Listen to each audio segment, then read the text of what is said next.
Jungle. Allez, bonjour à tous et merci de nous retrouver pour ce rendez-vous hebdomadaire. C'est sur Sport FM et c'est tous les vendredis à pareil moment. DLN2 reprend service, on l'avait dit donc l'autre fois. Et dans le nid des hypervies DLN2, nous sommes au numéro 38. Nous décryptons comme l'habitude l'actualité des sélections, les joueurs, le staff technique, le COMEX et toute l'ambiance autour et dans le nid des éperviers, toutes catégories confondues. Ensemble, on va continuer de sonner la mobilisation et d'intensifier la sensibilisation en vue de la reconstruction du football au Togo. Avec au menu du jour, double confrontation entre le Togo et le Burkina Faso. En mars prochain, la question de l'effectif des éperviers. La sélection togolaise a-t-elle un groupe capable de faire rêver le public sportif et lui donner espoir pour une qualification à la CAN 2023 en Côte d'Ivoire? La question se pose. Qui sont ces joueurs capables de faire la différence devant les étalons dans cette double confrontation en mars prochain? Togolais en club, on pourra donc jeter le coup d'œil habituel avec naturellement tout ce qu'il y a donc concernant ces joueurs. Et puis la tranche des auditeurs à vous l'antenne.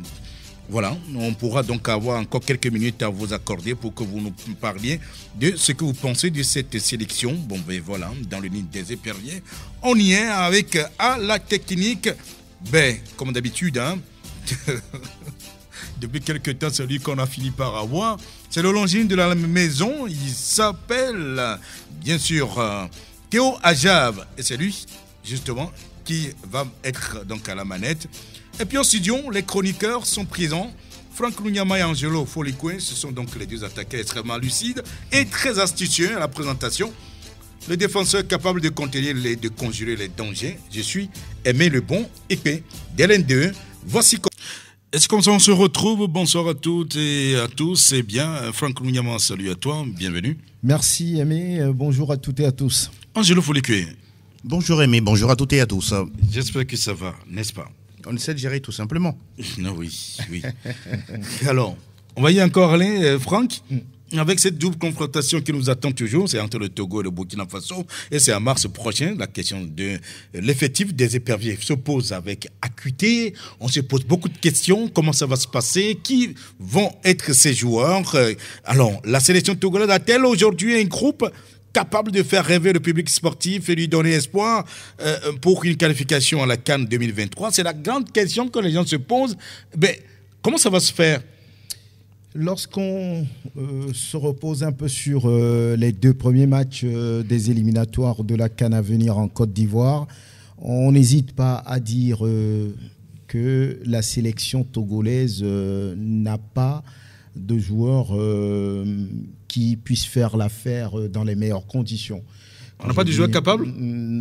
Oui, dans une certaine mesure. C'est pourquoi j'ai dit, lorsqu'on prend les deux premiers résultats, ben, c'est compliqué. On conclut rapidement. On conclut rapidement parce que les prestations face au Cap-Vert et face à l'Eswatini, qui sont quand même les petits poussés entre griffes de ce groupe, le Togo n'a pu faire la différence. Le Cap-Vert n'est plus un petit poussé. Oui, quelque part. C'est pour ça que vous avez mis ça entre les griffes, oui. Quand on rentre un peu dans l'histoire, normalement, ces deux pays ne devraient pas faire frémir le Togo. Ça a été le cas. Maintenant, l'ogre lui-même arrive. L'ogre du groupe. Voilà, que constitue le Burkina aujourd'hui, qui est d'ailleurs premier avec 2 matchs, 2 victoires. Ben, ça va être, il ne l'a pas volé. Hein. Ils n'ont pas volé. Ça va être très compliqué lorsqu'on regarde un peu l'effectif du Togo. Quand on prend aujourd'hui Jane qui évolue à Retafe, je pense que c'est lui seul qu'on peut dire qu'il joue un peu à un niveau. Au plus haut niveau, ou bien à un niveau acceptable. Maintenant, quand on prend Plaka Fessou qui évolue par exemple dans le championnat biélorusse, quand on prend par exemple Malcolm, le gardien titulaire qui évolue en Bosnie-Herzégovine, quand on prend... Non, c'est juste de nous dire...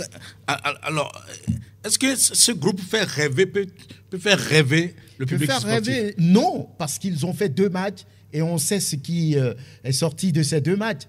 Bah, à moins qu'ils ne se produisent, on va dire, je ne sais pas, un miracle pour la suite. Maintenant, au-delà de tout ça, de ces considérations, nous sommes en football et tu peux arriver, comme on le dit souvent, 1 plus 1 ne font pas toujours 2. Donc, ça veut dire qu'on peut quelque part continuer de rêver. Et puis mathématiquement, le Togo est encore en course. C'est sur ces plans-là qu'on peut essayer de le dire.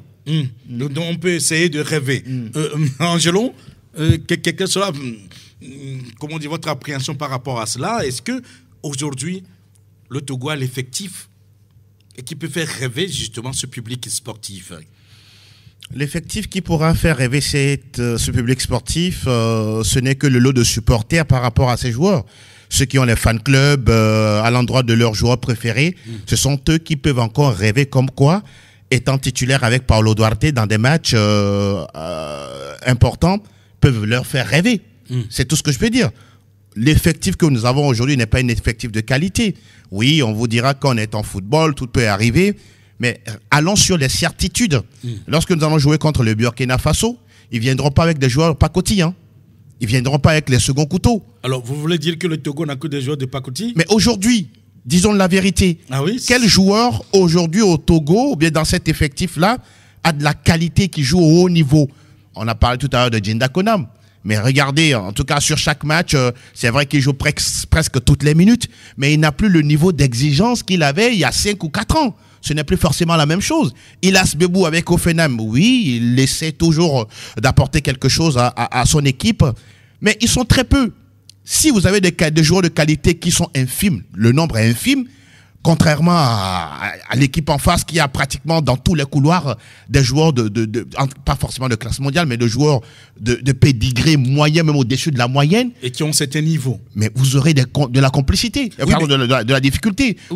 Oui, mais dites-moi, Angelo, est-ce qu'à dire qu'il n'y a aucun joueur, enfin, je sais pas, quels sont ces joueurs capables quand même de faire un peu la différence devant les étalons? Vous avez cité Etienne, vous avez cité Idas. Oui, on ne sait même pas si Idas sera donc convoqué. Bon, normalement, parce que là, il est en train de revenir petit à petit. La dernière fois même, avec son équipe de Offenheim. Bon, on espère que le calumet de la paix va être fumé. Et donc, on trouvera un consensus. Parce que ça a été fumé déjà, peut-être. Peut-être refumé et trouver un consensus finalement. Et vous avez parlé tout à l'heure de Djenda Konam, Ilas Bebou. On se rappelle, quand on rentre un peu dans l'histoire, le 7 juin 2022, lorsque le Togo affrontait le Cap-Vert, il y avait Barcola dans les buts, il y avait Youssi Faté, vous avez Djenda Konam, Kennedy Boateng, Emmanuel Akman. En milieu de terrain, il y a Samuel Asamoah, Alexis Romao et puis Marouf Tchakei. Et en attaque, il y avait Plaka Fessou, Laba Fodo et Thibaut Klidje. Sur les 3 derniers, aujourd'hui, Laba Fodo est pratiquement sur le même rythme. Mais la question que l'on se pose toujours, pourquoi à chaque fois qu'il revient en sélection, c'est compliqué pour lui de marquer et d'être décisif? Oui, mais voilà, pourquoi? Attendez, à ce niveau-là, chacun a sa réponse, y compris le joueur lui-même. Oui, mais pour vous? Non, pour moi, c'est vrai qu'il s'est un peu exilé dans un championnat, malheureusement, qui n'est pas de haute facture. Parce que j'appelle toujours un championnat exotique. Oui, toutefois, je me pose la question, est-ce que ses intérêts sont avec la sélection ou avec son club? La preuve, quand il revient en sélection, il a du mal à marquer des buts. Et je peux penser également qu'il y a du mal à avoir des playmakers capables de lui donner les ballons dans les bons timings. Et là aussi, il y a un problème. Revenir à Plaka Fessou, lui aussi, il essaye, en tout cas, s'est exilé également. De l'autre côté, Klidje Thibaut, oui, ça reste un joueur intéressant pour Paulo Duarte. Il a toujours cru au potentiel du joueur, mais blessé entre-temps, problème de contrat entre-temps. Je pense qu'aujourd'hui, il y a une certaine stabilité qui s'annonce de son côté. Une grande information donc le concernant. Oui. Donc voilà le joueur qu'on pourrait peut-être citer et puis terminer avec Kevin Deke, malheureusement qui ne rentre pas tout de suite dans les premiers choix de Paulo Duarte. Lorsqu'il arrive en sélection, on le confine au banc. Et pourtant, avec son club Bruges, le Cercle Bruges, il essaie en tout cas d'apporter une certaine valeur ajoutée. Et puis, il y a Loïc Bessilé qu'on convoque. On ne le fait pas jouer. Il y a Floyd Haïté, pour moi, qui est complètement dedans. David Enen. Il est in. Il est. Vous avez également Karim Derman. Oui, Colombe. Prend aujourd'hui comme voilà le super grand joueur du Togo, mais il faut aussi le prouver. On le prend comme le joueur en devenir. Bon, voilà, bon, ça c'est vous qui le dites. Vous mettez de l'eau dans le vin. Ben, quand vous écoutez Paulo Duarte, pour lui, c'est lui le futur du Togo. Mais attention, à mon humble avis, je vais terminer sur cette analyse-là, on est en train de brûler des étapes à ce petit. Je pense qu'à un moment donné... C'est pour ça que moi je parle de joueurs en devenir. Ben donc c'est dans 5 ans. Donc normalement la prochaine fois, il ne faut pas le convoquer et prendre quelqu'un d'autre capable de faire mieux le travail sur le terrain. Et voilà, on attend de voir ce que ça va donner. Mais Franck, vous aviez commencé à citer donc ces joueurs qui étaient capables justement, ou qui pourraient être capables, j'allais dire, de faire quelque chose devant les étalons. Mais est-ce qu'il y a que ceux-là? Parce que, alors, si on essaye donc de voir tout l'effectif du Togo, sur qui Paulo Duarte devrait ou pouvait compter? Oui, il a montré sur les 2 premiers matchs, s'il a titularisé des joueurs comme, j'allais dire, Asamoah, des joueurs comme Youssi Faté, des joueurs comme Djenda Konam, des joueurs comme Kennedy, des joueurs comme Kevin Denke est rentré après, Malcolm Barcola, ça veut dire qu'il fait confiance à ces joueurs. Ces joueurs constituent quand même ses premiers choix. Ces joueurs qui ne reconnaissaient plus après le match. Après le match contre le Cap-Vert, sont devenus des joueurs inconnus pour lui.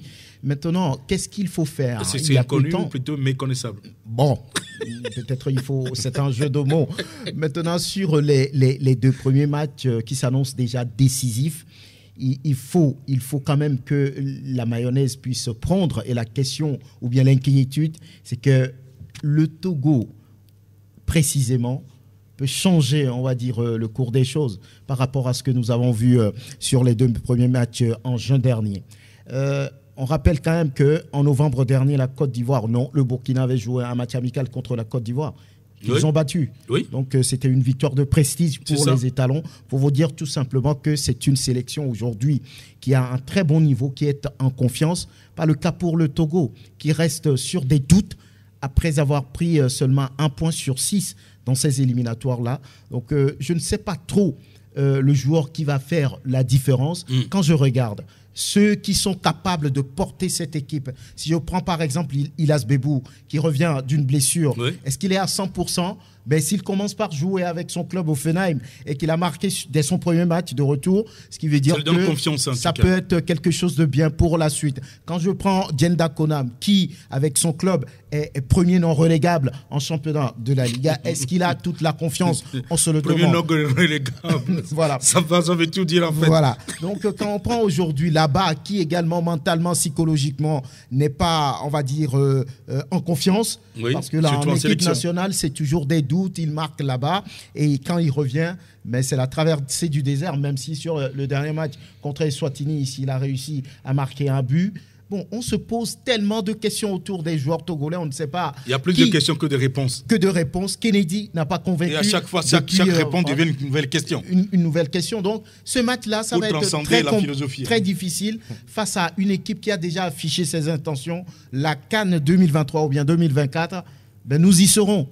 Voilà, donc c'est très difficile aujourd'hui, même si la dernière fois, lorsque le président de la fédération a reçu Paulo Duarte pour, on peut le dire, lui demander de changer un peu les choses, de ramener la discipline. Pour lui remonter les bretelles. Les bretelles, bon, c'est la communication qui le dit. Est-ce que ça a été le cas?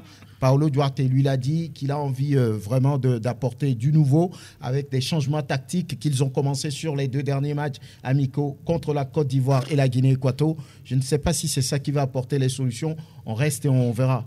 On va jouer contre les étalons du Burkina Faso et puis on sait qu'à la tête des étalons aujourd'hui se trouve un certain Hubert Velud qui a déjà fait le Togo en 2010. Et qui faisait partie donc de cette, disons... cette attaque de Kabinda. Oui, voilà, de cette histoire de Kabinda. Bon, voilà, il a quitté. Mais bon. Aujourd'hui, il se retrouve à la tête du Burkina Faso, donc des étalons. Alors, qu'est-ce qu'il a décidé à signer avec le Burkina Faso? On va l'écouter tout de même. C'est une équipe et un pays même, un pays de football avec du potentiel, des jeunes, une équipe actuelle qui est jeune aussi, qui a une marge de progression, qui a du potentiel. Et déjà, 4e à la CAN, c'était une belle performance. Maintenant, la barre est haute, puisqu'il faut faire mieux. Il faut déjà se qualifier pour la CAN, pour la prochaine édition. C'est le premier objectif. Mais avec l'aide des joueurs, l'aide des leaders et surtout l'enthousiasme qui existe dans ce pays, le soutien qu'on a de tout le peuple, qui vit des moments difficiles actuellement, puisqu'on est dans un pays en guerre, malheureusement, beaucoup de problèmes dans le nord et dans l'est du pays, au niveau du terrorisme. Il y a beaucoup de problèmes et quelque part, je dirais, on a un peu le rayon de soleil du pays, un petit peu. Donc le peuple burkinabé est très fier de son équipe. Et c'est vraiment quelque chose, c'est un moteur pour nous. C'est un moteur pour nous. Il a fallu aller très vite, puisque moi j'ai signé une semaine avant la parution de la liste, vous imaginez. Bon, j'avais travaillé en amont. J'avais visionné tous les matchs du Burkina, notamment les matchs de la dernière CAN. Donc j'avais préparé un petit peu, bien sûr, le terrain. Mais il a fallu aller très vite, il a fallu s'adapter. Ça a été très compliqué de faire la liste parce que je ne connaissais pas tout le monde. Il y a beaucoup de renseignements à droite, à gauche. Et il a fallu s'adapter et faire très vite. Et on a eu la chance de gagner les 2 matchs quand même, malgré une préparation plus ou moins tronquée. Mais je dois aussi souligner vraiment l'accueil que j'ai eu au Burkina, notamment au niveau des dirigeants de la fédération et de son président, qui m'ont beaucoup aidé et qui me laissent travailler vraiment comme je veux. C'est assez rare aussi pour le souligner, c'est important. Puisque, je le répète, dans la construction de l'équipe ou dans toutes les options de préparation, je suis vraiment indépendant et ça c'est très important pour la suite. Victoire face au Cap-Vert, succès face à Eswatini, et puis, même si c'est un match sans enjeu, c'est quand même une victoire de prestige face à la Côte d'Ivoire, en amical. Ça c'était au mois de novembre dernier. Alors est-ce que c'était une victoire importante, symbolique, ou c'est pas plus important que ça parce que c'est un match amical? C'était une victoire historique, symbolique. Tout le monde en parle au pays. Depuis 25 ans, le Burkina Faso, avec les rapports qu'il y a entre les deux pays historiques, c'était une victoire très très importante. Tout le monde en parle encore en ce moment et vraiment je tiens à dédier justement cette victoire à tout le peuple qui souffre en ce moment. Mais tout le monde m'en parle et on en parlera encore longtemps au Burkina, même si ce n'est qu'un match amical et que les matchs qui arrivent effectivement sont plus importants. Oui, on en parlait tout à l'heure avec cette victoire sur la Côte d'Ivoire. Et voilà, donc Hubert Velud qui a signé avec le Burkina Faso. Et entre-temps, justement, un peu avant ce match amical, eh bien, essayé donc de parler un peu de son contrat, disons, comment ou pourquoi il a accepté donc venir au Burkina Faso. Angelo, vous l'avez écouté, mais voilà, c'est un Hubert Velud plutôt confiant. Naturellement. Je pense que l'environnement dans lequel il évolue là-bas avec les étalons lui donne assez de confiance. Et puis, la route, elle est au tracé. On se rappelle que la dernière CAN, ce que le Burkina a montré à plus d'un. Oui, moi je pense que cette équipe-là méritait même d'aller disputer la finale et sans exagérer même la remporter. Mais bon, ils se sont loupés là-dessus et bon, ils ont fini 4e dans les conditions que nous tous nous connaissons. Aujourd'hui, le Burkina Faso en matière de football, c'est vrai, ils ont presque les mêmes problèmes que le Togo en ce qui concerne les infrastructures, mais quand il s'agit de la formation, il n'y a rien à dire.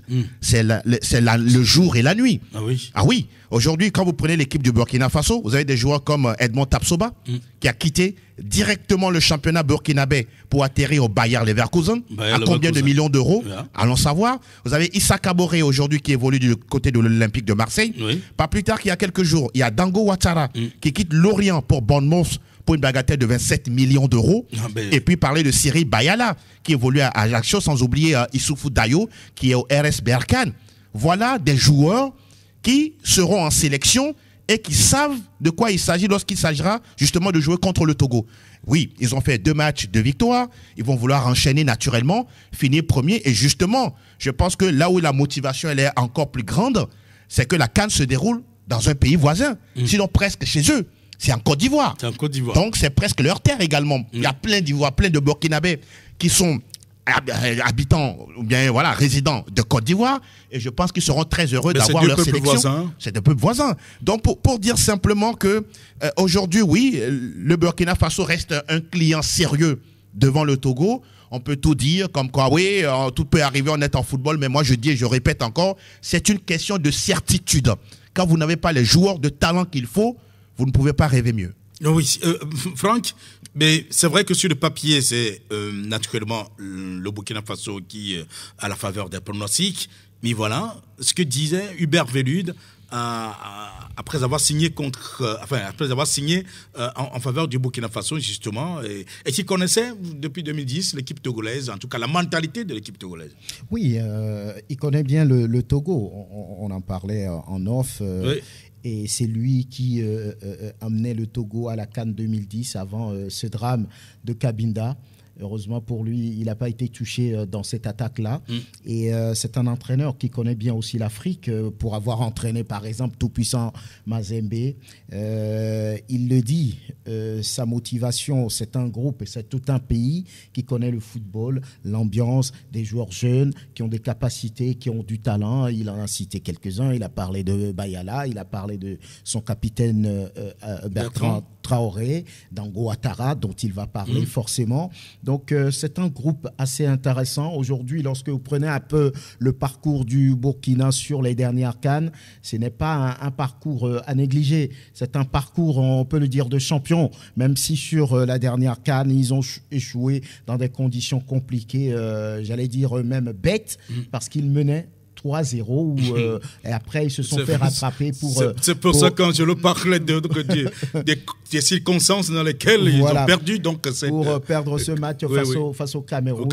Mais c'est un peu, on va dire, le petit point noir sur le tableau des Burkinabés. Mais ça peut se corriger. C'est un groupe qui est sûr de lui. C'est un groupe qu'il a sous la main et qui un groupe qui peut lui permettre de faire ses résultats. Donc je pense que oui, aujourd'hui, comme il le dit lui-même, il est visiblement un homme heureux pour avoir cet effectif sous la main. Oui, mais voilà, vous parliez en l'instant de Bertrand Traoré, le capitaine justement des étalons du Burkina Faso, et qui apporte tout son soutien à Velud. Nous l'écoutons en fait. Je tenais à vous faire un petit coucou et vous exprimer aussi au nom de mes coéquipiers et de moi-même, bien sûr, ma gratitude et vous dire bravo pour ce que vous faites en sélection avec nous. Et voilà, c'était pas évident, vous êtes arrivés, trouver un groupe qui venait juste de finir le demi-finaliste de la CAN. Vous avez su tenir le groupe et mettre le train en marche. Et voilà, on a dit que là, on a obtenu de très bons résultats et aussi vous assurer qu'on est un groupe uni qui veut continuer à progresser. Et j'espère qu'on va pouvoir se qualifier le plus rapidement possible à la prochaine CAN. Et voilà. Voilà, Bertrand Traoré, c'est tout dit, hein, Angelon. Il exprime toute sa gratitude, la gratitude donc de tous les groupes, à Hubert Velud, leur sélectionneur, leur entraîneur, finalement leur papa. Donc il y a déjà une estime, comment on dit, envers Hubert Velud. Le technicien français, à mon humble avis, force le respect, l'admiration auprès d'abord des observateurs et acteurs du football burkinabé et puis à l'endroit justement de l'ensemble de ces joueurs-là, les professionnels qui permettent à cette sélection de grandir petit à petit et de faire rêver le peuple burkinabé. En cela, j'apprécie surtout la sortie au niveau de la communication justement de l'entraîneur, du sélectionneur lui-même et puis de ses joueurs. Chez nous ici, on a appris la dernière fois que le président de la fédération a reçu Paolo Duarte, mais bon, c'est la fédération elle-même qui a traité juste l'information. On ne sait pas pourquoi. On n'a pas pu avoir des sons, d'éléments sonores, parce que la dernière fois qu'on a interviewé Paolo Duarte, je ne sais pas, ça remonte à plusieurs mois. On aurait pu organiser juste après cette rencontre un point de presse qui nous permettait justement de dire de quoi il a été question dans cette rencontre. Et là, nous sommes le 27 février, le 27 janvier. Tu es en avance de oui, je veux que le match arrive très tôt. Et le mois de mars, c'est pratiquement... Le match a lieu dans moins de 2 mois, pour ne pas dire 1 mois et demi. Oui, mais c'est demain. Donc, ça veut dire qu'il y aura beaucoup de choses à faire. Le processus, on pourrait en tout cas nous parler de quelque chose qui peut-être serait l'antichambre de ce qui va se préparer concernant ce match-là. Les visées de l'entraîneur, ce qu'il a fait sur ces 2-3 derniers mois. A-t-il fait la prospection de quelques joueurs à l'extérieur, d'abord sur le continent et en Europe? Est-ce qu'aujourd'hui, il est sûr comme quoi son groupe-là pourra retrouver de la sérénité pour aller de l'avant? Je me dis, pourquoi nous faisons les choses de cette façon? Pourquoi? On était au 21e siècle. Arrêtons de cacher les choses au public sportif. Mais faisons les choses simplement et que, en tout cas, derrière, ce public sportif-là puisse accompagner. Je me pose souvent la question de savoir, aujourd'hui, les joueurs que nous venons de citer pêle-mêle, c'est-à-dire les nouveaux et les anciens, est-ce qu'à un moment donné, lorsque les nouveaux, les néophytes ou les profanes joueurs arrivent, est-ce qu'on prend on prend soin de leur montrer un peu le parcours des éperviers il y a 5, 10 ou 15 ans? Ce que les éperviers avaient fait, par exemple, lors de la campagne 2005-2006. Avons-nous aujourd'hui des vidéos pour permettre à ce que, par exemple, le joueur comme Samuel Asamoah, comme Thibaut Klidjem, comme peut-être, je ne sais pas, Kevin Denke ou encore David Reinen, qui ne sont pas nés au Togo, Malcolm Barcola, qui ne sont pas nés au Togo, mais peut-être ont entendu parler du Togo, est-ce qu'on leur fait comprendre ce qui s'est passé dans le travail, ce que cette sélection a apporté au public sportif? Est-ce qu'on leur fait comprendre cela? Est-ce qu'ils sont au parfum de la réalité du sport togolais, du football togolais dans le passé? Malheureusement, aujourd'hui, on a l'impression que venir en sélection chez les éperviers est quelque chose de banal. Et naturellement, sur le terrain, il n'y a pas de résultat. Oui, Franck, par rapport à Bertrand Traoré? Oui, c'est un capitaine qui est peut-être satisfait des deux premiers matchs, de ce que l'entraîneur a mis en place sur ces 2 matchs, qui leur a permis quand même d'avoir les 6 points sur 6. Donc, il leur donne, ou bien il lui donne la confiance du groupe. Le groupe est prêt pour l'accompagner. Donc, voilà, ça veut dire tout simplement qu'il y a, on va dire, une certaine familiarité entre l'entraîneur et puis le groupe et puis l'effectif. Quand c'est comme ça et tout le monde évolue en symbiose, en harmonie, on ne peut qu'aller de l'avant. Toujours Hubert Velud, justement, qui parle de sa motivation, en tout cas ce qui l'a motivé. Il croit en une qualification pour la CAN 2023. En tout cas, il a raison de croire à cela. D'abord parce que, disons, cette équipe, réunie à la maison avec, disons, le manteau de 4e.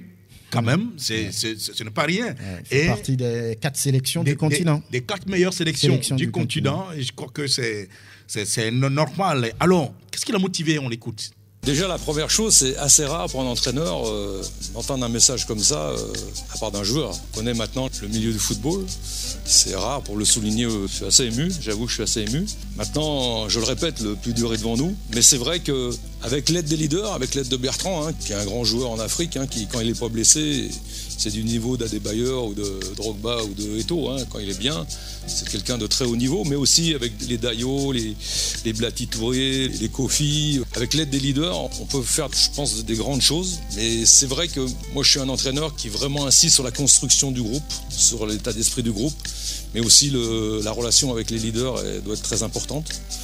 Donc pour l'instant ça se passe bien. Je pense que c'est peut-être le groupe le plus discipliné que j'ai eu en Afrique. Mais attention, il faut continuer. C'est-à-dire qu'il faut continuer à être discipliné, il faut continuer à être unis comme on l'est. C'est ça le problème. Parce qu'il ne faut pas oublier aussi que la prochaine CAN a lieu en Côte d'Ivoire. Et chaque Burkinabé a un membre de sa famille en Côte d'Ivoire. Tellement les pays sont liés. Et chaque habitant burkinabé a de la famille en Côte d'Ivoire. Donc c'est quelque chose de très important pour nous, mais ça se ressent au niveau des joueurs. C'est-à-dire qu'il y a une telle motivation pour aller en Côte d'Ivoire faire la CAN, ça se ressent vraiment dans leur état d'esprit. Il y a une hyper motivation et on espère y arriver. Voilà, il y a une hyper motivation que tous les Ivoiriens, en tout cas, qu'est-ce que je dis? Les Burkinabés. Tous les Burkinabés veulent justement cette CAN. Ce qui n'est pas forcément le cas, je ne dirais pas le cas du Togo, parce qu'on voudrait bien y aller, mais on se pose des questions sur les moyens que nous disposons donc de ce qu'il faut pour aller donc, à cette CAN. Bon, alors donc, tout le contraire du Burkina Faso, où tous les Burkinabés, justement, veulent aller à cette CAN. Cette motivation supplémentaire qui fait que, vous l'avez dit, Franck, la Côte d'Ivoire, c'est juste à côté, et justement, il veut y être. Oui, c'est légitime lorsqu'on voit ce que produit cette sélection depuis un moment déjà. Ce serait une catastrophe si le Burkina ne se qualifiait pas pour la CAN à venir en Côte d'Ivoire. C'est organisé dans un pays frontalier, c'est organisé dans un pays qui n'est pas très loin, où il y a de la famille sur place. Voilà, beaucoup d'Ivoiriens vivent au Burkina, beaucoup de Burkinabés vivent en Côte d'Ivoire. Donc ça motive plus. Les joueurs veulent enchaîner pour peut-être peut-être effacer, on va dire, ce mauvais parcours lors du match de la 3e place face au Cameroun la dernière fois. Donc c'est un groupe motivé, ils savent qu'ils en ont les moyens, ils savent qu'ils sont dans un groupe à leur portée totalement, ils l'ont prouvé sur les 2 premiers matchs, donc il y a qu'à conclure. Et ce match contre le Togo va être, on va dire, déjà décisif surtout pour le Togo, parce que quand le Burkina perd peut-être sur ce match, c'est pas encore le danger. Parce que quelque part, il faut le rappeler, Paolo Duarte, ce qui peut être peut-être un avantage pour cette équipe du Togo. Paolo Duarte a déjà entraîné cette équipe du Burkina entre 2007-2012 et puis entre 2016-2019. Il a fait 8 ans avec cette sélection, ce qui veut dire qu'il connaît bien la mentalité des Burkinabés, comment peut-être jouent ces genres de joueurs, même si c'est plus la même génération. Beaucoup de choses ont changé depuis 2019 après son départ. Donc voilà, c'est un groupe solide, fort et sûr de lui. Angelo, vous voulez en ajouter avant qu'on ne pense peut-être à ce match entre le Togo et le Burkina Faso? Est-ce que pense Hubert Vélu?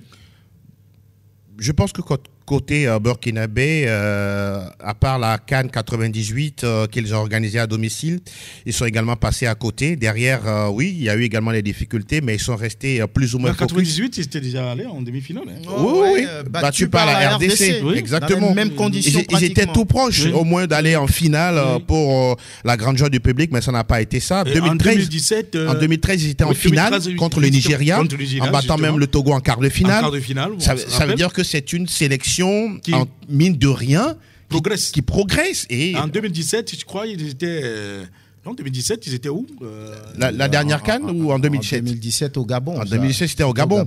Je pense qu'ils étaient en quart. Ils étaient en quart. En quart de finale, voilà. Donc, et là, la dernière compétition au Cameroun, on a vu également ce que cette sélection a fait au niveau de cette compétition. C'est pour dire simplement que ça ne va pas forcément à tâtons. C'est-à-dire, on sait là où on va, même si parfois il y a une crise de génération de joueurs, oui. Ça se comprend, toutes les sélections passent par là, et aujourd'hui, pour terminer, le Burkina traverse une situation beaucoup plus délicate, liée au terrorisme. Donc, on sent que les joueurs ont envie, à travers le football, d'apporter une certaine forme de joie au public sportif, et donc ils sont obligés de passer justement le cap du Togo et le Cap Vert, et puis l'autre équipe, Eswatini, dans la poule pour se qualifier pour la Côte d'Ivoire. On sait donc en pleine Coupe d'Afrique, ils ont eu donc ce problème politique également, oui, cette instabilité politique qui ne dit pas son nom, mais vous avez parlé également donc du problème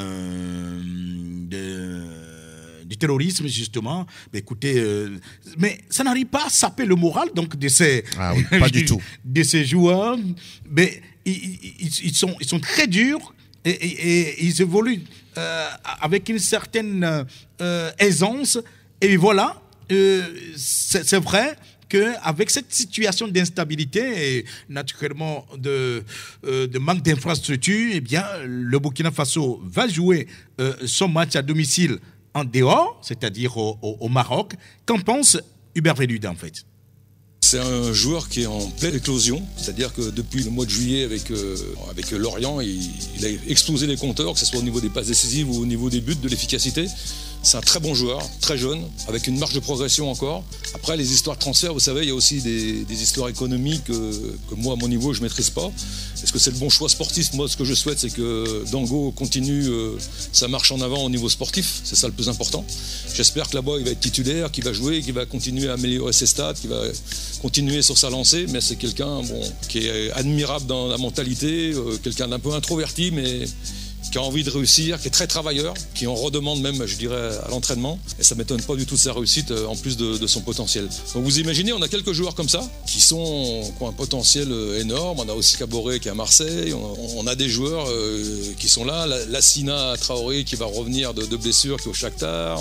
On a Bayala qui est à Ajaccio. On a une bonne ossature. On a vraiment une ossature de 16, 17, 18 joueurs. Après, on n'a pas la réserve non plus de la Côte d'Ivoire ou du Cameroun ou de l'Algérie ou du Maroc. On n'a pas 30 ou 40 joueurs qui peuvent jouer à haut niveau. Mais avec un peu de réussite et en gardant cette ossature, avec un peu de réussite, on peut faire des grandes choses. Dernière question de cet échange, Hubert. Toujours au cœur de l'actualité, on vient de l'apprendre. Votre prochain match contre le Togo, fin mars, toujours dans le cadre des éliminatoires de la prochaine CAN en Côte d'Ivoire, ne se jouera pas au pays, pas au stade du 4 août qui n'a pas été homologué par la CAF. Match terrain neutre à venir. Quelle est votre réaction? Je suis très déçu. Très déçu. Pour nous, c'est un gros handicap. Je pense que jouer à Ouaga, chez nous, c'est très important et ça sera très difficile pour les adversaires. Je connais la pression du public et l'enthousiasme qu'il y a au pays et c'est un vrai handicap de jouer à Marrakech ou à Casa où le match risque d'avoir lieu. J'espère qu'on va régler ces histoires bientôt. C'est un vrai handicap. Si la France ou le Brésil viennent à Ouaga, j'ai pas peur. Je pense qu'on peut battre n'importe qui à Ouaga. Voilà, donc plutôt déçu par le fait que le match soit déplacé encore une fois vers l'extérieur, ce match à domicile qui devait se disputer sur le terrain du 4 août et qui est toujours non homologué. Bon voilà, Franck, un peu la situation donc de cette équipe et de Hubert Velud qui dit être plutôt déçu. Est-ce que ça va être, je ne sais pas, un coup de chance pour le Togo ? Bon, un coup de chance peut-être, mais ce n'est pas un paramètre qui véritablement pèse dans de telles rencontres. C'est vrai, lorsqu'on évolue à domicile, oui, on se sent à la maison, on se sent soutenu, on est dans son environnement, dans son jardin. Maintenant, le Burkina, la sélection burkinabé reste une sélection qui a peut-être beaucoup d'expérience, sinon beaucoup d'expérience, et qui peut évoluer, on va dire, voilà, partout, sans peut-être supporters. Et ils l'ont prouvé déjà sur les matchs qu'ils ont eu à jouer. Donc, je pense qu'un coup de chance pour le Togo, oui, peut-être parce que le Togo ne sera pas face, on va dire, à la pression du public burkinabé. Ça peut peut-être les libérer un tout petit peu. Mais bon, c'est un coup de chance. Je ne veux pas prononcer ce mot, mais ça peut être... oui, peut-être un petit paramètre qui puisse libérer un peu les joueurs togolais au lieu de jouer devant des centaines de supporters burkinabés qui finalement vont jouer à l'extérieur face à cette équipe du Burkina. Oui, on peut le considérer dans une certaine mesure, mais il faudra jouer pour gagner. Ce n'est pas le fait pour le Burkina de jouer à l'extérieur qui va offrir beaucoup de chance au Togo. Dans tous les cas, moi, Angelo... Je partage pas l'avis de Franck. Oui, mais Angelo, moi, je veux dire simplement que le Burkina avait déjà joué ce match à l'extérieur et allé jusqu'en demi-finale. Oui. C'était à l'extérieur. Justement. C'était, comme on dit, en terre camerounaise. En terre camerounaise. Bon, voilà. Oh. Mais est-ce que le fait de jouer au Maroc, ça constitue un handicap pour cette formation? Oui, ça, c'est un vrai handicap pour les Burkinabés. Ils auraient aimé être d'abord chez eux, sur leur propre terre, avec leur public, leur peuple derrière, et sûrement que, je vais dire n'importe quoi, ça pourrait être à guichet fermé, voilà, ou peut-être entrée gratuite et libre pour tout le monde, juste parce que on a en face une sélection que l'on redoute dans l'histoire. Ouais. Au-delà de ça, je pense que oui, quand on considère le dernier 11 du Togo face au Cap-Vert, à part peut-être Djenda Konam et Alexis Romao, je peux me tromper, qui comptent plus de sélections que tous les autres joueurs, ce sont ces deux-là qui peuvent peut-être contenir une telle pression. Les autres, bon, ils vont essayer, mais ils peuvent être inhibés également à ce niveau-là. Et quand vous êtes inhibé dans la partie, mentalement, vous n'y êtes pas, les jambes ne suivent même plus. Sur un seul contrôle, dès que la foule commence à vous huer, mais attendez, soit vous faites pipi dans votre caleçon, ou soit vous laissez passer le ballon, l'adversaire le récupère ou vous marque. Toujours est-il que, oui, c'est un véritable handicap pour les pays africains qui, malheureusement, ne mettent pas le sport en avant et pour avoir les infrastructures qu'il faut. Et mais voilà, le Maroc, il est là pour presque accueillir tout le monde. Et la question du Togo également se pose. Oui. On se demande, va pouvoir jouer à domicile ou, la question se pose, comme on l'a dit la dernière fois, va-t-on aller de dérogation à dérogation? Et ça, jusqu'à quand? Point d'interrogation. Mais... Non, Angelo me rejoint finalement sur son développement. Parce qu'il me rejoint. C'est où la différence en fait? Tu disais en l'instant que tu n'es pas très d'accord avec Franck, ou bien c'est par rapport au coup de chance, mais il n'avait pas accepté non plus cette expression. On connaît la prudence de Franck, il est toujours prudent. Moi, je vais trancher en même temps. Voilà deux attaquants lucides que j'ai, plutôt astucieux que j'ai donc avec moi. Alors pensez-vous, Angelo, pensez-vous que Paulo Duarte a la situation en main, suffisamment en main aujourd'hui, pour asseoir ses ambitions à la tête des éperviers, parce que l'équipe va se jouer donc ce match à l'extérieur. Sinon, qu'est-ce qu'on lui reproche concrètement?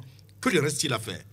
Alors, pour Paulo Duarte, je pense que depuis le stage d'Antalya, je le disais la dernière fois, il a accepté prendre presque tous les joueurs. Et à un moment donné, quand on est sélectionneur, il faut savoir dire non, malgré les prospections ou les propositions que l'on a en face. Il prend où? Non, qui lui donne les joueurs? Non, mais attendez. Aujourd'hui, quand Paulo Duarte était arrivé, il n'est pas arrivé avec une liste de joueurs. Il n'a pas, à mon humble avis, aussi fait la prospection comme il se doit en Europe. Le manager général lui a fait une liste de propositions. Ça, c'est clair et net. Le dernier mot lui revient quand même en tant que technicien. Mais je le dis, je le répète, que c'est un entraîneur qui subit des pressions. Il y a des gens qui lui font... Mais attends, de la part des managers de joueurs, de la part des agents de joueurs, qui vous disent, mais attends, j'ai un tel joueur, essaie-le, tu verras. Bon, si je ne l'essaie pas, comment est-ce que je pourrais avoir un deal avec vous derrière? Donc, je prends le joueur, je l'essaie malheureusement. Peut-être à l'entraînement, le joueur essaye de vous montrer quelque chose. Il y a un deal? Mais attendez, de toutes les façons, il y a toujours un secret de polichinelle autour de toutes les sélections du monde entier. À moins qu'à un moment donné, vous vous imposez comme le seul maître à bord et vous écartez tout le monde. Et si jamais ça marche pour vous, tant mieux. Si ça ne marche pas, sachez qu'il y a des gens dans l'ombre qui vont en tout cas vous mettre les bâtons dans les roues. Donc ce n'est pas le cas de Paulo Duarte. Bon, de toutes les manières, on attend de voir ce qu'il va se passer avec lui. Moi, je dis et je répète une chose. Aujourd'hui, voilà les joueurs que l'on a. On va encore les répéter. C'est presque les mêmes joueurs qu'il aura en mars, à moins que vraiment on trouve quelqu'un d'extraordinaire. Mais où est-il? Et jusqu'à présent, on n'en parle pas. Il n'y en a pas. Ce sont ceux-là qui sont là, les Barcola, les Ate Youssif, les Plaka Fessou, Laba Fodo, Alexis Romao, les Serge Nuadi, Karim Derman, Nyama Akate, Franco Atou. Ce sont les mêmes joueurs qu'il va convoquer pour mars. Maintenant, à lui de voir ceux qui sont capables de jouer et peut-être qualifier le Togo. S'il croit en la qualification, ben bon, c'est à lui de faire le job. C'est pour ça qu'il est payé. C'est vrai, Franck, avant donc de revenir à ça, on va écouter peut-être Fodo là-bas qui lui pense qu'il a la possibilité également de se qualifier sur ce match. En tout cas, de proposer autre chose. Oui. Et après la journée FIFA de la dernière fois. Oui, pour aller donc à une qualification éventuelle, Fodo là-bas, que je vous propose d'écouter. 2-0 à la mi-temps. Et la deuxième mi-temps, on ne s'est pas retrouvé. Avec le changement de système, je pense que ça aussi, les jeunes, ils n'ont pas su vite rentrer dans le système. Ce qui a fait que la deuxième partie, on était quasiment out. On a laissé l'adversaire jouer et ils ont pris la confiance et on a encore encaissé 2 buts. Ça se répète, on doit grandir, essayer de corriger nos lacunes. Les 2 matchs sont finis. À nous de rentrer dans nos clubs, travailler dur, même si on n'a pas assez de temps de jeu. Quand la chance leur sourit, de la saisir et de revenir plus fort en mars pour continuer encore. Rien n'est perdu. En mars, je pense que si on revient encore plus fort, on peut faire quelque chose. C'est difficile à digérer, mais on n'a pas le choix. Ça va aller, Inch'Allah. Je pense que le coach aussi a ses responsabilités à prendre. Et il y a au moins 5 joueurs qui sont blessés. J'espère qu'ils vont vite se rétablir. Et le capitaine aussi, pour apporter aussi leur expérience à l'équipe. Le coach doit faire son choix. Et si il appelle les 23, il faut qu'on se donne à fond. Et on est dos au mur. On doit jouer notre carte et voilà. On doit être réaliste. En ce moment, l'équipe n'est pas au top niveau. Le public doit toujours croire en nous. C'est le Togo. Si on perd ensemble. Et si on gagne ensemble. Voilà, si on perd ensemble. Si on gagne ensemble. En tout cas, un brin d'espoir que Fodo là-bas devait toujours entretenir par rapport à cela. Mais voilà, Franck, qu'est-ce que vous en dites? Oui, il parle en tant que joueur et il parle en tant que l'un des cadres de cette équipe du Togo. Cette intervention, il a fait après les deux matchs amicaux contre la Côte d'Ivoire et puis contre la Guinée-Équatoriale, où le Togo menait 2-0 et après s'est laissé rattraper. Donc il y a une partie de son intervention qui, moi, m'a plu parce qu'il est quelque part conscient. Il a dit le Togo est dos au mur. Ça veut dire que oui, on est conscient de la situation. D'abord, le fait de se mettre dans une telle situation peut permettre aux joueurs ou bien au groupe de réfléchir autrement. Parce qu'il dit que le Togo, on va dire, est en difficulté, est en danger et il faudra se donner. Ce qui veut dire qu'il faudra mouiller le maillot, se donner, on va dire, à tous les niveaux dans ce match-là. Ce n'est qu'à ces conditions, peut-être que le Togo peut se relancer, peut remettre de l'espoir dans l'esprit des supporters, des éperviers. Donc il va falloir travailler, il va falloir revenir très fort, comme il a dit, pas seulement dans la bouche, mais on va dire très fort, on va dire dans tous les sens du terme. Le Togo en a besoin. La sélection en a besoin pour faire un match assez intéressant face au Burkina Faso. Lorsqu'on reviendra faire ce qu'on a fait contre les Swatini, contre le Cap-Vert, il n'y a aucune chance. Donc, voilà. La réalité, face au Cap-Vert, le Togo a joué 90 minutes, 12 tirs, 1 cadré. Avec ces mêmes joueurs que nous venons de citer, là, y compris Fodo là-bas. 12 tirs, 1 cadré. Ça veut dire qu'il n'y a pas de performance. Individuellement, les joueurs ne sont pas performants. Et ils ne peuvent rien apporter à la sélection. Il n'y a pas de progression. Mais justement, dans leur club, qu'est-ce qu'ils apportent dans leur club? Naturellement, ce que vous faites dans leur club, à mon humble avis, peut-être vous faites le 1,5, voire le 2 sur 2 en sélection. Parce que naturellement, lorsque vous côtoyez les joueurs, ils vous disent, tiens, souvent lorsqu'on revient en sélection et qu'on retourne dans les clubs, mais ça chamaille, hein, et ça taquine, vous êtes parti, mais on vous a maté 2-0, vous avez gagné. Ça discute entre amis, et voilà. Donc c'est pour dire simplement que pour tout joueur de football, venir en sélection est un rêve. Et lorsque vous venez en sélection, vous avez le devoir de mouiller le maillot à 200%. Je dis bien à 200%. Les matchs amicaux n'ont pas le même enjeu que le match internationaux où vraiment on sait qu'il y a un enjeu en compétition. Justement. Et donc, si on a joué contre la Côte d'Ivoire et la Guinée équatoriale et on a un match contre le Burkina Faso, vous n'avez pas le même niveau de mentalité pour aborder ce genre de match. Donc c'est à ce niveau-là, je dis, Paulo Duarte, c'est à lui en tout cas de trouver la formule qu'il faut pour arriver à composer le ticket pour la CAN 2024. L'équipe sportive a titré cette semaine en manchette par rapport à cette double confrontation Burkina Faso-Togo, Franck, sous regard d'adulte.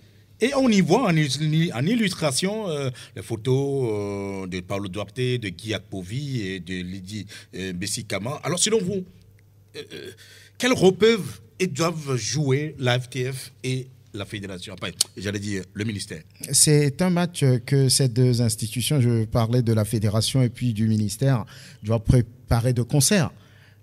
On ne peut pas le faire ou bien aller vers une telle échéance en rang dispersé. Le ministère, la fédération doivent être ensemble, travailler de concert, se parler, parce qu'il y a des moyens à sortir, parce qu'il y a ci à faire, parce qu'il y a ça à faire. Et voilà, donc on ne peut pas se mettre... non, si c'est le moyen... On les sortira, il n'y a pas de problème. Est-ce que ça va s'arrêter là, en fait? Non, ça ne s'arrête pas là. Il faut une meilleure collaboration. Il faut que les deux institutions se parlent autour de ce qui va se faire.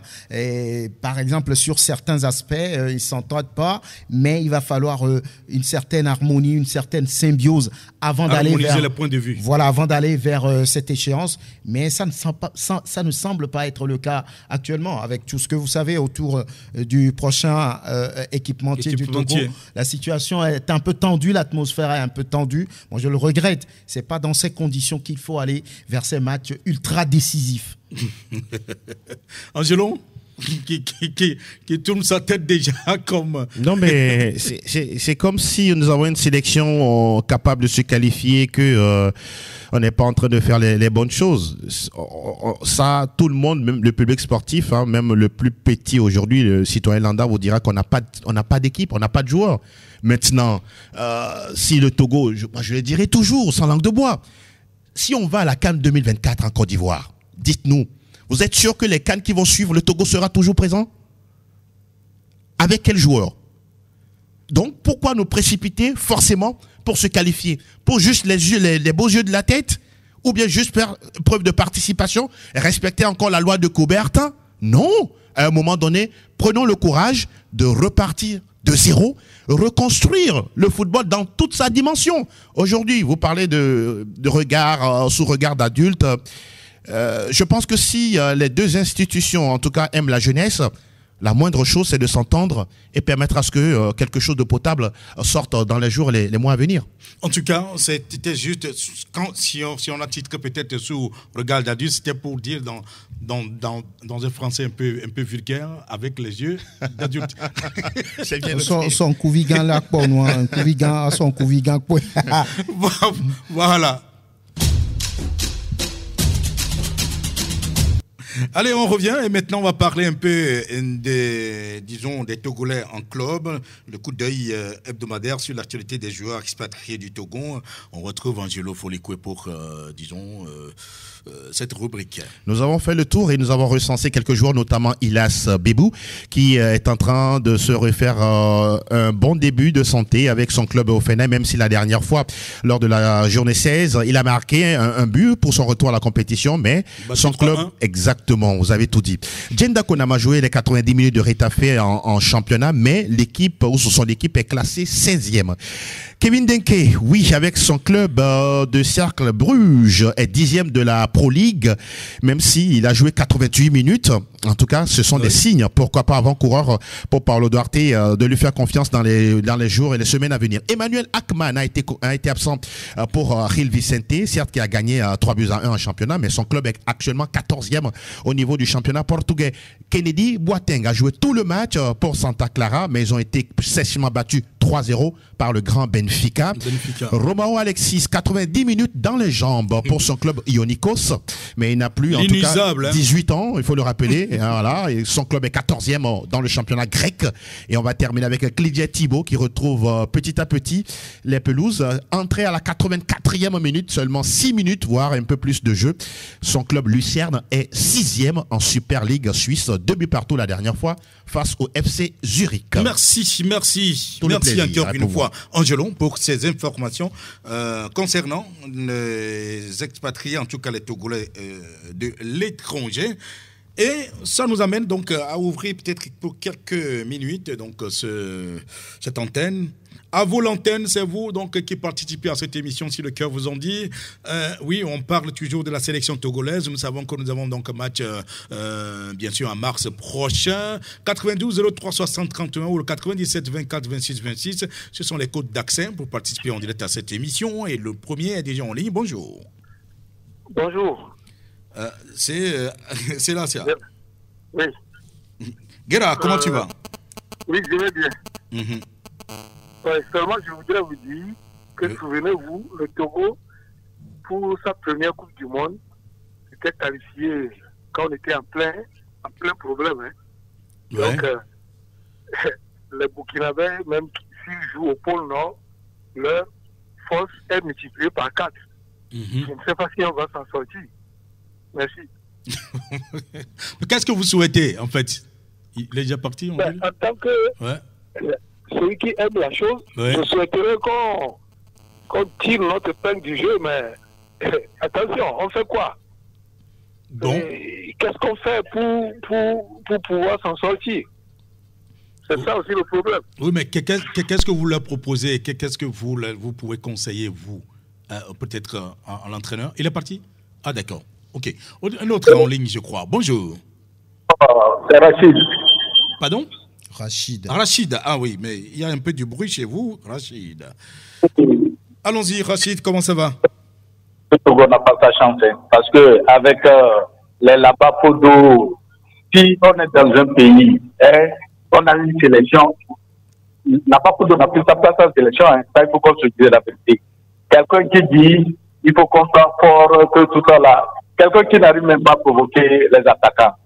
Quelqu'un qui trouve plus de 5 occasions, il n'arrive même pas à marquer un seul but. Non, mais franchement, il faut qu'on dise la vérité. Et on a un entraîneur qui est limité. Hein?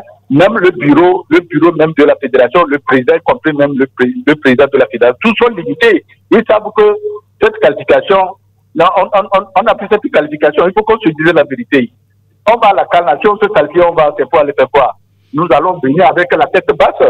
Non, mais franchement, le daté est limité. Mais il est limité par rapport à quoi? Regardez, c'est un monsieur qui ne suit même pas le championnat.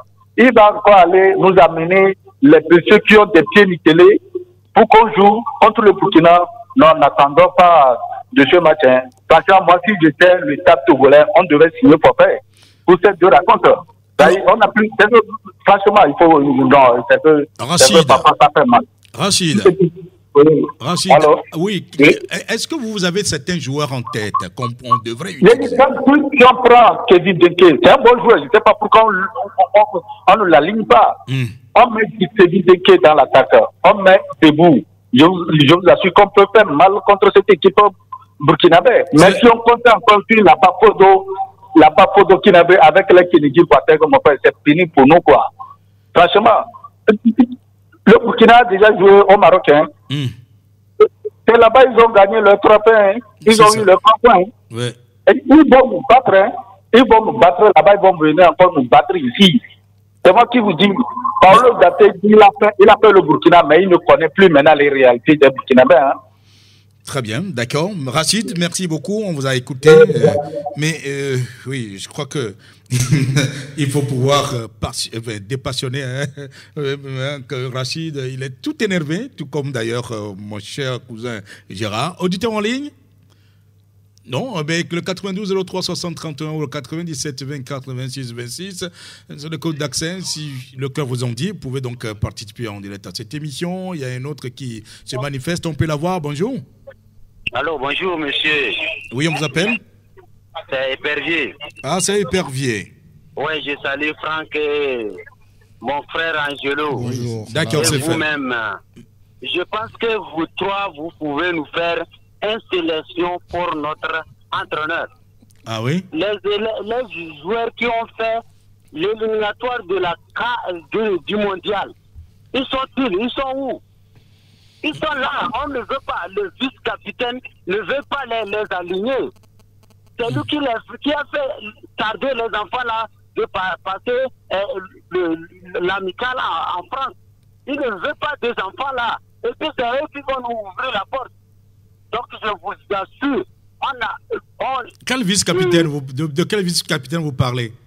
Non, qui est notre team manager? Ah oui, ben vous parlez du manager général. Akakou, oui, donc je vous assure que moi je vous Serge. donne un plus, parce que le travail que vous êtes en train de faire, si la fédération met l'oreille à côté de vous, il va savoir où passer, où ne pas passer.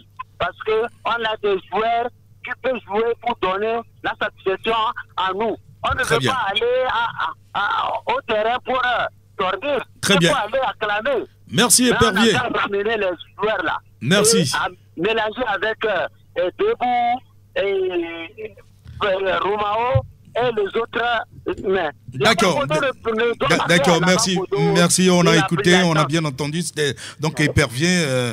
Sauf que nous, on n'est pas entraîneurs, on n'est pas techniciens, on reste toujours des journalistes. Un autre en ligne? Allô? On peut le prendre? Oui, bonjour. Le dernier. Allô, bonsoir. Oui, bonsoir, on vous appelle? J'appelle Dadougon. On vous appelle comment, s'il vous plaît? À Kolani. Kolani? Oui. Oui, allez-y. Je vais parler concernant Labafodo. Je constate qu'on fait trop pression sur lui, quoi. Qui fait la pression? Il y a trop de pression sur Labafodo. Oui, mais qui met la pression sur lui? Pardon? Qui est-ce qui met la pression sur lui? Non, les supporters, les journalistes, tout ça là. Donc, quand il revient au pays, il ne se sent pas à l'aise, quoi. Ah, donc on l'empêche de jouer, c'est ça? On doit cesser de faire trop de pression, de lui laisser fouiller. D'accord, très bien. Même, on sait, il y a que l'on peut un peu louper, mais il faut encore l'encourager, le soutenir. D'accord. Que de le décourager. Quand on parle comme ça, c'est le corps décourager encore. C'est comme s'il dit encore, c'est le même truc qui va se passer. Donc on lui laisse le temps. Ça va venir. Ok. Bien, on va lui laisser le temps. Dans 10 ans, il va commencer à marquer. Il n'y a pas de problème. Merci beaucoup. Franck, vous savez, vous riez pourquoi? Non, c'est rien. Merci. On apprécie. Vous appréciez quoi? Oui, son avis. Merci à vous tous qui nous avez suivis. Eh bien, Théo Ajab, merci à toi, justement, pour la réalisation technique. Ici au studio, c'est bien sûr Franco Nunyama, Angelo Policue, les attaquants, astucieux, lucides, et moi, le défenseur. On se retrouve vendredi prochain. À plus.